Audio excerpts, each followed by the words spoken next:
all I was saying was that the reason I even asked about the whole zip code thing is because we always hear this narrative from people to say, "Here's black folks need to do this. Black folks' problem is this, or whatever the case might be." When Yeah. they and like one of the reasons for even coming in here tonight was to deal with what is the reason black people are where they are now.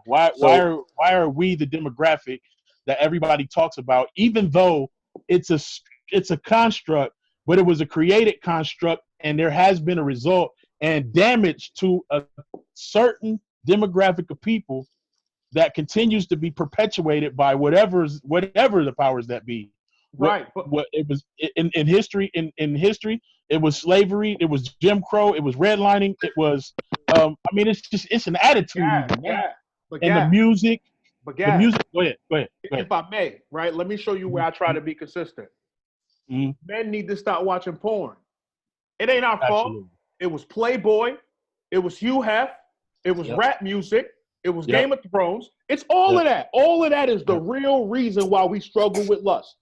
And that's why in Houston, I ain't gonna front, man. It's different here. Like I don't see naked pictures of anybody anywhere on billboards anywhere.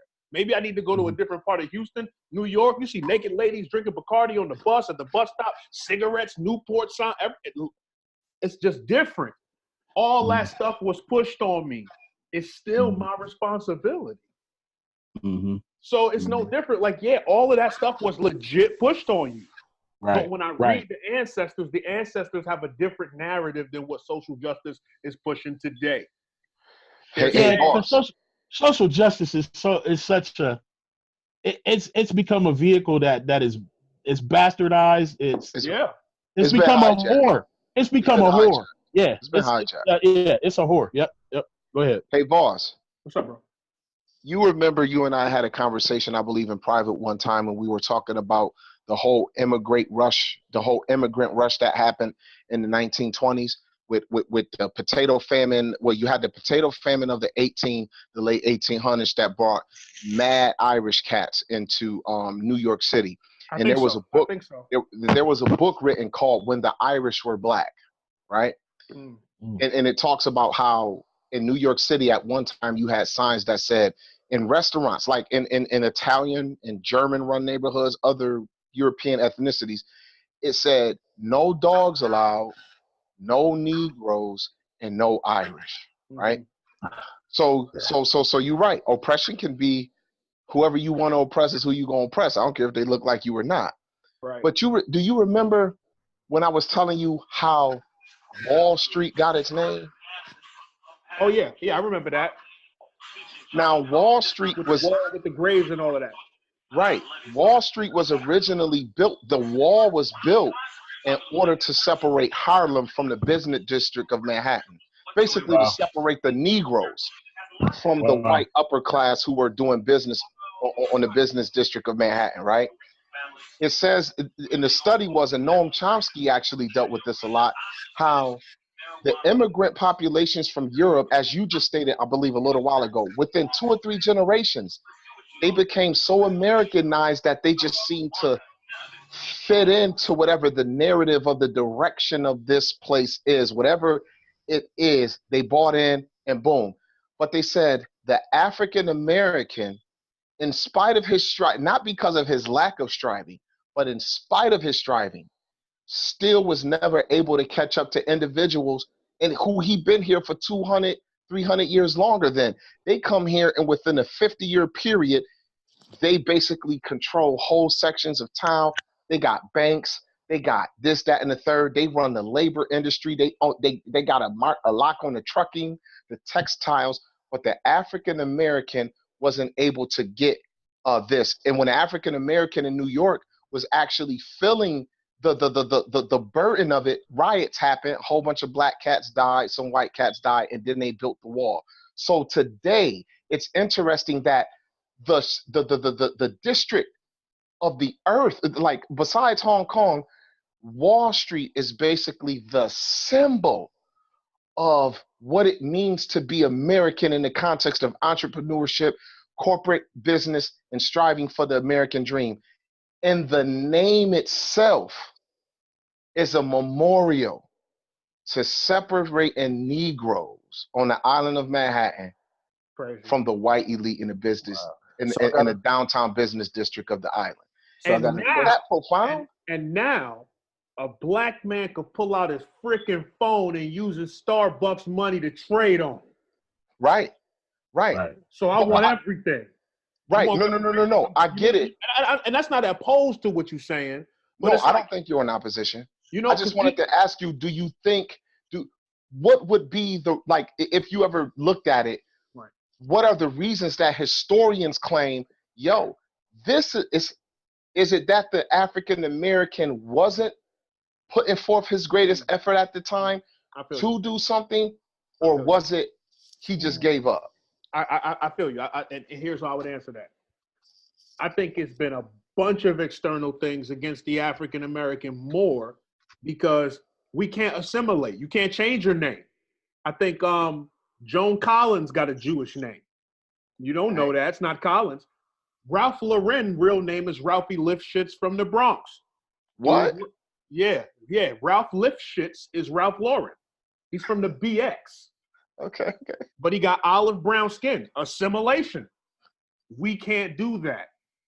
But I also think that, right. But I also think that two things. What we bought into, if we have brought into the liberal white idea of sexuality and family. Some of that maybe came over from slavery, passed over, but we were trying to get married during slavery. That's true. We were trying to get married during Jim Crow. White liberal, and I know it sounds like a buzz term because I do the conservative liberal thing, but I'm talking about when I look at the actual, the sexual revolution, women's lib, you don't need your man. I don't know if that was our issue. I think we bought into that idea, and that's why you see a decline in white families also. So if you got so the phrase when the rich get a cold, the poor get pneumonia. Dr. Claude Anderson changed it for race. He said when whites catch a cold, blacks get pneumonia. The same thing that's destroying white families, the same satanic ideology of abandoning your family that white people have bought into, we've brought into. It's just killing us faster because we never had as much to begin with. We didn't have 400 years of trying to be wholesome families. So if everybody's on the decline, of course those at the bottom are going to hit the bottom first. So I think we've been tricked out of our position and tricked out of our power because that's what the pimp does. The pimp is mind control. The pimp don't often, not often, but the pimp is not even about using force if he don't got to. Your pimp hand got to be way strong, but it's really about making you think you need me long after you free. So I think that we bought into something that causes us to not try, bro, but not try for what? I saw David Banner with my own ears. I could play it on here because I just posted it. He said, black people, we learn different. We learn visually. White people, they like to read things and write things down. What? You know who we are?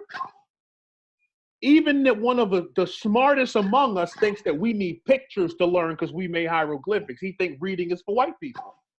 So a lot of it is what we bought into. And the last thing I'll say about that, the Willie Lynch letter.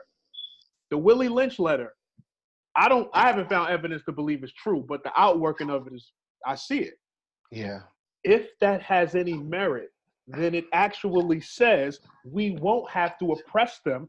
Let's put a program in mind that will make them oppress themselves.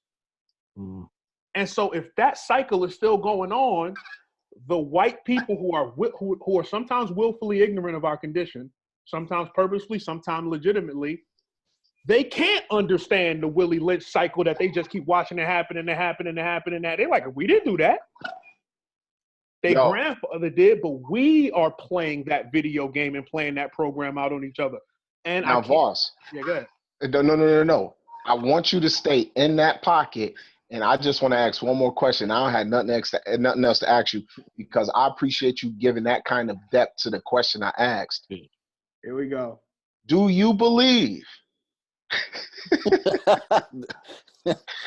Do you believe that the narrative of the God that we claim to serve has been so romanticized and put into a box of religion, and the sometimes ambiguous nature of the relationship, pardon me, between God and man has taken away the narrative of the greater majority of the biblical text where God actually puts his hand on things. Like, no, I don't care what you do. Like, I'm telling you, you will put money in a bag and there will be a hole in it you don't perceive because I'm the one who put the hole in it, per se. Like God talks like this in the scripture. Have we relegated God to this thing that's only in the context of Jesus and the changing of your heart, away from the God who judges nations, punish nations, and people groups, put curses or blessings on groups of people for generations? And because we leave God out of the narrative in that construct, not saying what we can't do moving forward, but being able to say, you know why we're in this condition? Because our evil against God caused him by his own promise to put us, to punish us like this. Now that we're here and we admit this is why we're here, now we have to do A, B, and C according to his word in order for him to say, you know what, I'm good with y'all. I'm going to lift that off you now because you did A, B, and C that I wanted. Have we abandoned that? Because you know that's a part of my narrative as well. Wow. Do you think that we've abandoned that and we've made God just this thing, that we've made God some being sitting on the throne who only is concerned about Jesus Christ in your heart in that manner? And we've left everything else out. No, God didn't. You don't flood earths, nothing like that. He don't do that. This is where.